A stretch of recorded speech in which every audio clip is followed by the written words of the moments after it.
Suspense.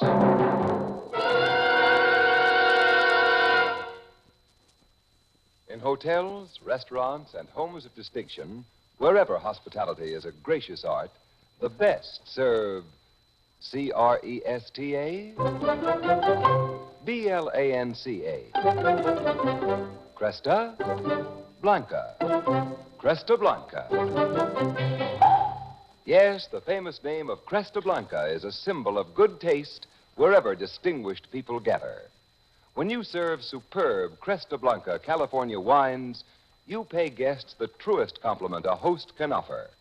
Distinguish your dinner table by serving Cresta Blanca Burgundy or Cresta Blanca Sauterne, yours to enjoy for gracious dining. Shenley's Cresta Blanca Wine Company, Livermore, California. And now, Shenley brings you Gloria Swanson as star in radio's outstanding theater of thrills, Suspense. presented by Roma. That's Roma. Roma Wines for your everyday pleasure. Tonight, Roma Wines of Fresno, California bring you Gloria Swanson in Murder by the Book, a suspense play produced, edited, and directed for Shenley by William Spear for Suspense.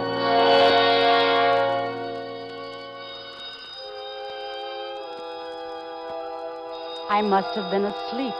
At first I thought it was one of those dreams. And then I realized the phone was really ringing. I seemed to remember. It had rung before and I hadn't answered it.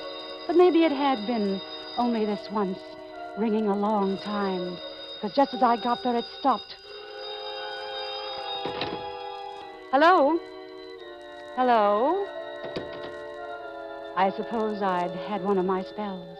I never could remember very well just after them. But I know I'd been working or trying to. It was my latest, and I thought it would be my best. It was about a woman who kills her husband. But I'd had all kinds of trouble with the end. Everything was all right up until the explanation, how she did it. I knew, of course, but somehow I just couldn't write it. It wouldn't gel. It had been going on like that for some weeks. Then today, I must have had another spell. I'd been having them ever since the accident. Ever since Ned was drowned. They'd begin with headaches. It would get worse and worse, and I'd lie down. And when I'd wake up, I wouldn't remember for a while. Sometimes when I woke up, I wouldn't even be in the same place. Instead of lying on the couch or on my bed, I'd be sitting up in a chair or at my typewriter. Once I even found myself sitting in a car out in the garage. It was a strain of everything, of course. That's why I'd started going to Dr. Winter. And now it seemed as though my poor nerves were fated, one shock after another. Because now, Dr. Winter was dead. You see, he'd been murdered.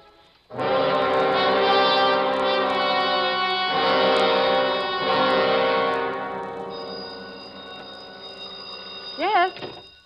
Emily? Yes?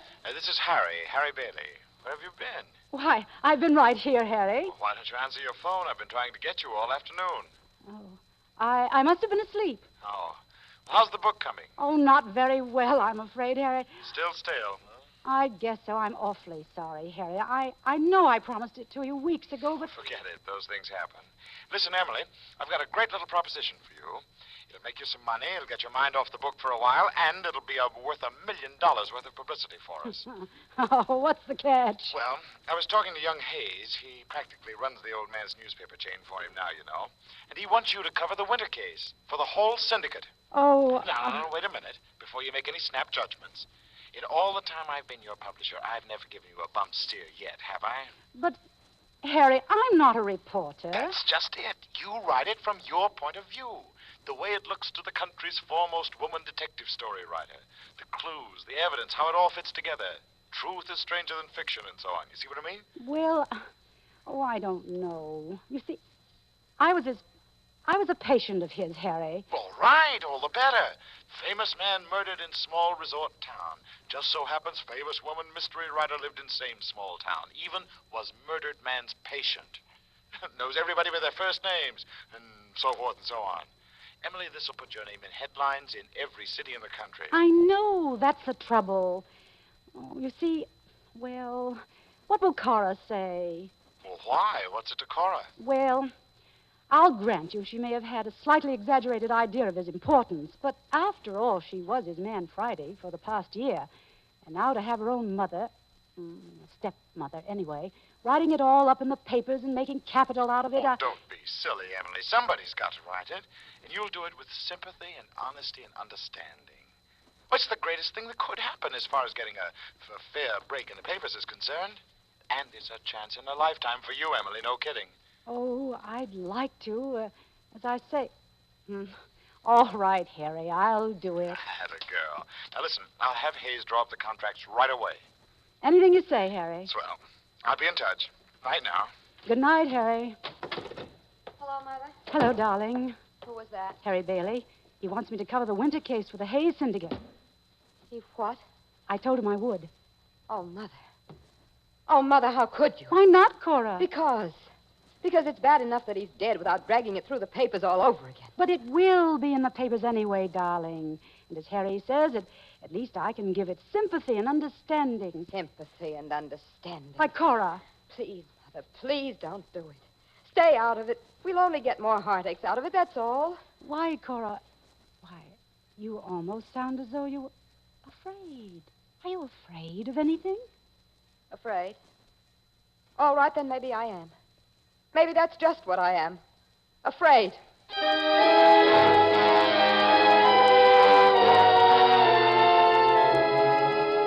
I had never really understood Cora. She was Ned's child, not mine. I was only her stepmother. Not that we weren't the best of friends, but she'd always been a little strange. More like her mother, I imagine. And then the shock of losing Ned, and this on top of it. There were times when she seemed almost in a daze. It was hard to blame her. The next day, Harry phoned to say the contracts were all in order, and I was to report to Lieutenant Hahn of the Homicide Bureau, who would permit me to interview the girl they were holding for the murder, and in general act as my guide, philosopher, and friend. But upon appearing at his office, I found a gentleman with his hat on his head and his feet on his desk, who didn't bother to remove either, and merely stared at me. Something? I'm Emily Carlyle. I was told to report to you. You're Lieutenant Hahn? Uh-huh. I was told that you would sort of show me the ropes. Mm-hmm. I deduce from your attitude that you are not particularly pleased by the prospect. I cannot tell a lie. You deduce right. Well, isn't this nice? We're not going to get along. Oh, I wouldn't say that, Miss Carlyle, or is it Mrs.? Miss. My married name is Wales. I was married to Ned Wales, you know. Ah. Suppose we clear the air a little, Lieutenant. I take it the barrier between us is the old one of professional versus amateur, dealer in fact versus dealer in fiction, and you disapprove of fiction? No, I got nothing against detective stories or detective story writers. I even read them myself once in a while, for laughs. Well, that is encouraging. What? To find that you can not only read, but laugh. Okay. Then just what is the difficulty, Lieutenant? I don't like to see people tried in the newspapers. I have no intention of trying this girl. What's her name? Claire Ogilvy. I have no intention of trying her. All I want to do is present the facts, tell the story. Uh-huh. Well, I guess you want to see her, don't you? Among other things, yes. Unless, of course, you have something better to do. Oh, no. You're my assignment from now on. I'm in the doghouse. Well, I can think of less appropriate places. Okay. Why? This is a big case. National sensation, special prosecutors, hullabaloo in the papers, special feature writers like you. Yes? And I'm in a minority of one around here, so nobody likes me. Stop being cryptic, Lieutenant. What are you driving at? They got a big thing on their hands, and they want a conviction. I don't agree. About what? About the girl. You see, I think she's innocent.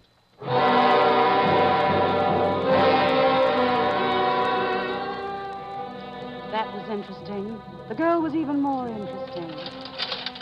She was about 25, a pretty girl, and she was lying on her bunk in the cell, staring up at the one dim light in the ceiling. She didn't even look around when I came in.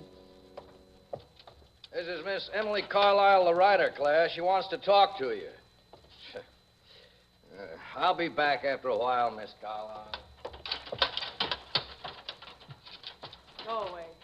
Leave me alone. I can't, Clara. I have a job to do. That makes you different, I suppose. No, but I still have a job to do. That's what they all say. They've got a job to do. On me. Who's trying to do a job on you, Claire?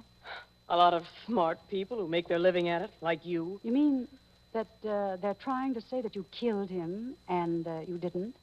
I loved him, you fool. Why would I kill him? Why would I kill him? Why did you confess to killing him? He was dead, wasn't he? What difference did it make? That's what they wanted me to say, so what difference did it make? Then you didn't kill him. All right. I killed him. That's what you want me to say, too. All right, I killed him. I don't want you to say anything, dear. I just want to know what happened. He was killed. Murdered. That's what happened. They say you quarreled with him. I dug my nails into him. I wanted to hurt him. There was blood on my dress, and so I burned it, and they found that. Then when I heard what had happened, I ran away, and they found me. Oh, they've got everything fixed just fine. They had a job to do, that's all, and they did it. And the sooner they get it over with, the better, and then everybody will be happy. Maybe even me. Why did you quarrel with him? Have you ever been in love with some man, and then one fine day you found out you were just the last of a long list of other women? Have you? Have you? Yes. As a matter of fact, I have. Well, then you know why I quarreled with him. Yes. All right, then, and I'll tell you something else, too. I didn't kill him, but now I wish I had. Do you hear me? I wish I had!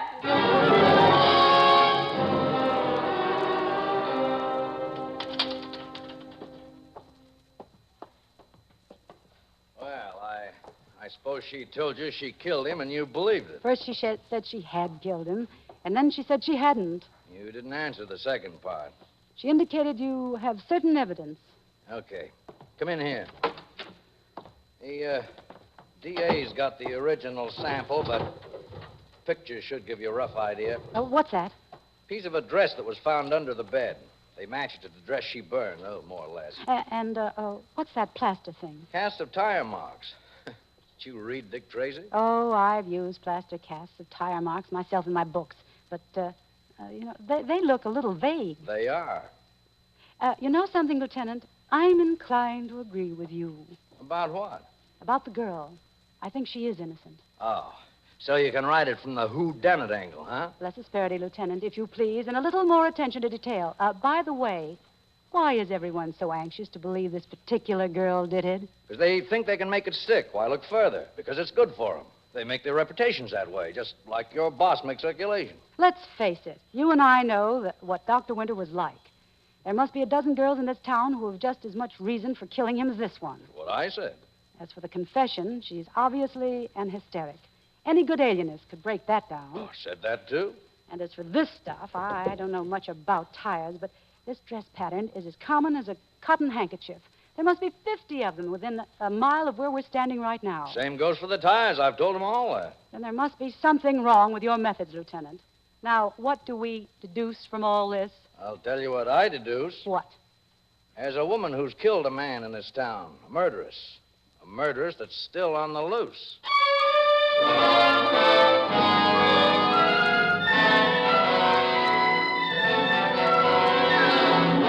For Suspense, Roma Wines are bringing you Gloria Swanson in Murder by the Book. Roma Wines' presentation tonight in radio's outstanding theater of thrills, Suspense.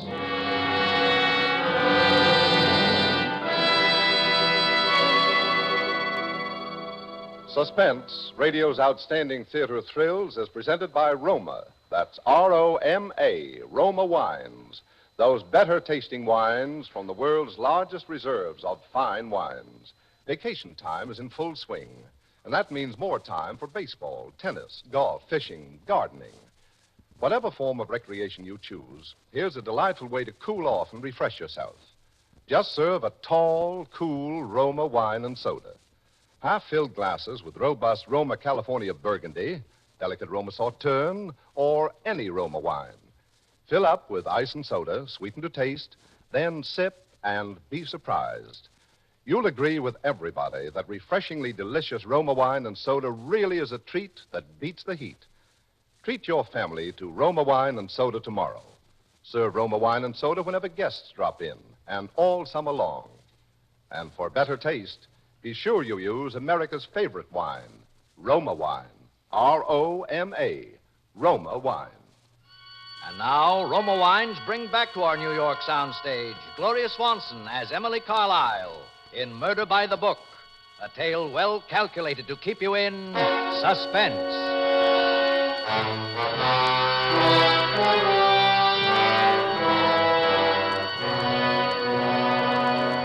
At first, I was quite excited about the whole thing, about covering a murder case, I mean. It was good for me. It took my mind off myself, the book I should have been finishing and couldn't. And poor Ned being drowned last summer. That had been more of a strain than even I realized. I knew that now. Not that I wasn't terribly fond of Ned, but we hadn't been as close as we once were. But it had been a shock. That's why I'd been going to Dr. Winter myself. He'd as much as told me that the spells I had were a direct result of what happened to Ned. Oh, it shows you how tiny and yet how strange our little world can be here. Here I was, writing up the case of Dr. Winter's murder for the newspapers. Of course, right away I discovered that the evidence against the girl they were holding was all circumstantial, and Lieutenant Hahn got me prints of the pictures. The piece from the dress they said she was wearing, and the tire marks. And I went out to do a little checking of my own. First, I went to Gorman's department store. Actually, it's the only real store for women's things in town. Well, Miss Carlyle, long time no see, eh? What can I do for you? I was wondering if you could identify a dress for me. A certain dress? A dress? Why, sure. What kind of a dress you have in mind? No, I don't want to buy one. I just want to find out about one. A particular dress. This dress that this picture was taken of. That's only a piece of it, of course. Oh, that. Yes. You've sold quite a few of them, haven't you? Say, I hear you're going to write up this winter case for the papers. That right, Miss Carlyle? Why, yes, I am. As a matter of fact, this dress... I know this dress, all right. We had them last spring, sold like hotcakes, 4 dozen of them. Did you keep any record of who you sold them to? Could I get a list? No. No complete record. Mostly cash sales, you know. Made up a partial list, that's all, a partial list. Well, that's what I want. That's better than nothing. Going into competition with the police department now, huh? No, I'm trying to help them, Mr. Gorman. If you'll give me... You better see them about that yourself, then. Lieutenant Hahn. Gave him the list 3 weeks ago. You better see him. Oh, I didn't know he had one. He never told me. Cops don't always tell everything they know, eh? You go see Lieutenant Hahn. He's the man you want to see, Lieutenant Hahn.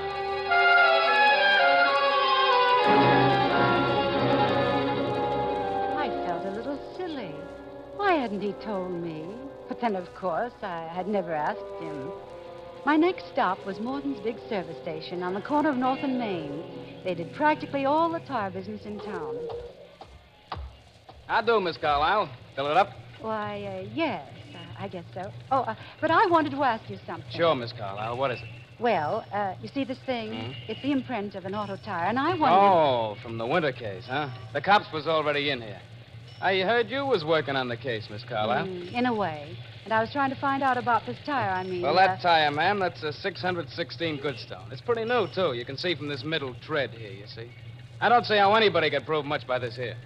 Do you sell many of these? What did you call them? 616 Goodstone. Oh, yeah, plenty. That's what I mean. I don't see how you could prove much with that there tire. You find them on all kind of cars.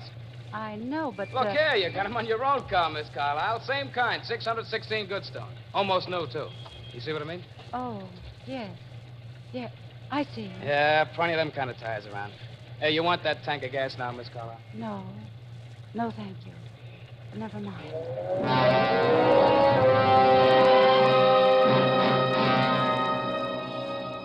It's funny how you never notice things like tires if you're a woman anyway. Ned had always handled things like that, and then afterwards Cora had done it. Cora. And of course, as the boy had said, there were hundreds of tires like it. Hundreds. Cora wasn't home yet, and I wandered around the house and tried to think, but I didn't get very far. I was afraid one of my headaches was coming on. I decided to try and write my first article. But when I sat down at the typewriter, I remembered I hadn't put the cover over it the last time, and it was all dusty. I went to the broom closet and rummaged around in the basket we keep there for old rags. I just started to dust off the typewriter when I noticed it. It's the rag I held in my hand. It wasn't just an ordinary rag. It was a piece of a dress. And it wasn't just an ordinary dress. It had a cute little red and white print pattern. The kind of a dress the police said was worn by the woman who had murdered Dr. Winter.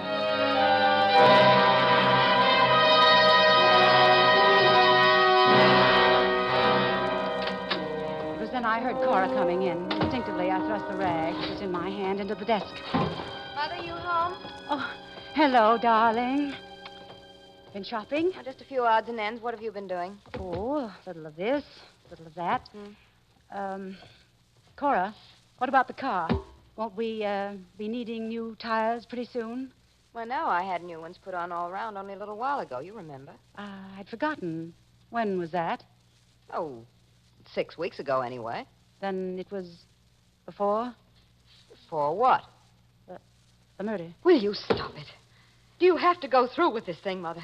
I think it's better for me to write it than some stranger, don't you? If you wish. But it's so different from what happens in stories.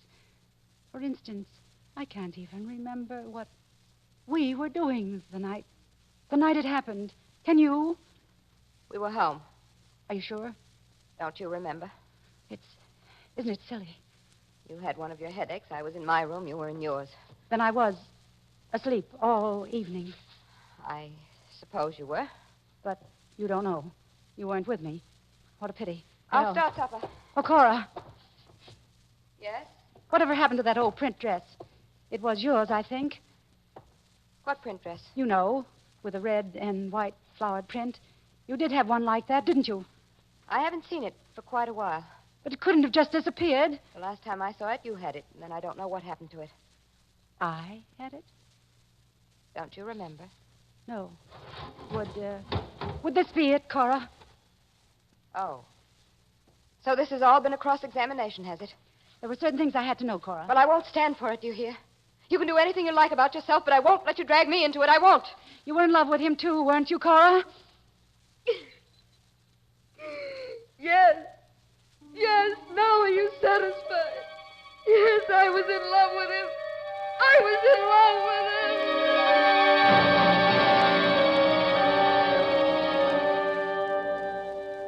him. When I woke up, the sun was shining, and I was lying on the bed in Cora's room, and Cora was gone. I made some coffee, and then I went down to see Lieutenant Hahn. What's the matter, Miss Carlyle? You look sort of played out. I had rather a restless night. I've been thinking about this thing, Lieutenant. I've been thinking about it a lot. Been doing a little checking up, I hear. Yes, Lieutenant. Why didn't you tell me you had that list about the dresses?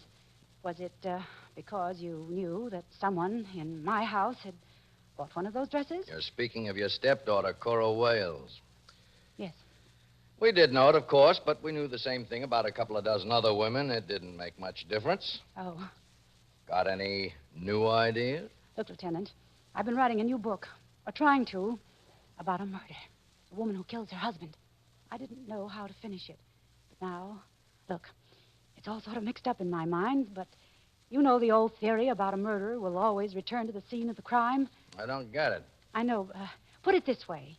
If someone killed because the person they killed knew something, they'd have to kill anyone else who knew that same thing now, wouldn't they? You still going on the theory the Ogilvy girl's innocent? I know she's innocent. You know? That's pretty strong talk, Miss Carlyle. Well, call it woman's intuition. Call it whatever you like. I just know that there's someone. Look, Miss Carlyle, maybe I had you wrong yesterday. I can see you're not kidding about this thing. Not that I pretend to know what you're talking about, but if you've really got something, you better tell Papa. No, I can't. You say you think somebody's going to come back to the scene of the crime. I don't know. I don't know what I think. I just know that. Look, Miss Carlyle, I don't like it. You're upset and you're frightened. No. I want to help you. No. I have to do this my own way. Do what? I don't know. Well, I can't very well use a rubber hose to get it out of you. But I just want you to remember that whatever I do, it's part of my job. What? What's part of your job? To see that nobody else gets killed around here, including you.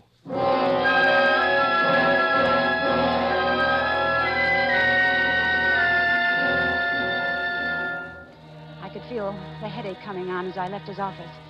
I almost ran to my car. All I could think of was that I had to get home before it happened. But it was coming over me awfully fast, faster than it ever had before. The house was empty. I threw myself on the couch and pressed my hands over my eyes. The pain was horrible, horrible. And then suddenly I had the feeling that I wasn't alone, that someone was standing there, standing over me. Someone I couldn't see. Someone who was crushing my brain, squeezing my temples in a kind of terrible, invisible vice. Someone who was trying to kill me.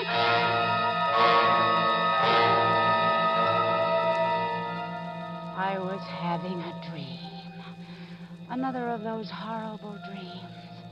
I was dreaming that I'd gone upstairs to Cora's room, and she was there packing her things.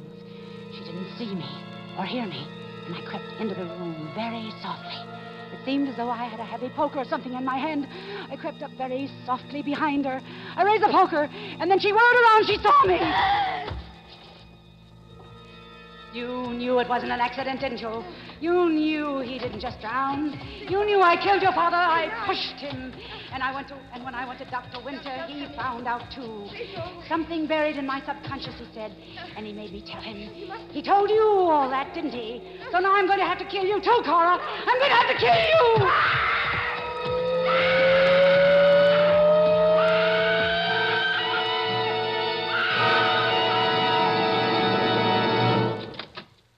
All right, Miss Carlyle, all right. You better come along now.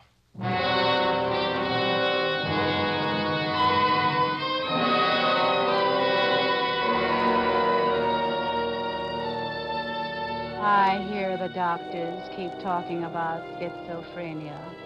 That's a double personality, you know. They seem to think I did all those things without even knowing it. Drowning Ned. Trying to kill Cora. That's what the spells were, they say. The other personality. Like Dr. Jekyll and Mr. Hyde. But I wish I could talk to Dr. Winter. I went to him first about the spells. He said he could cure me if I told him the truth. Only, of course, I can't talk to him now. He's dead. I killed him.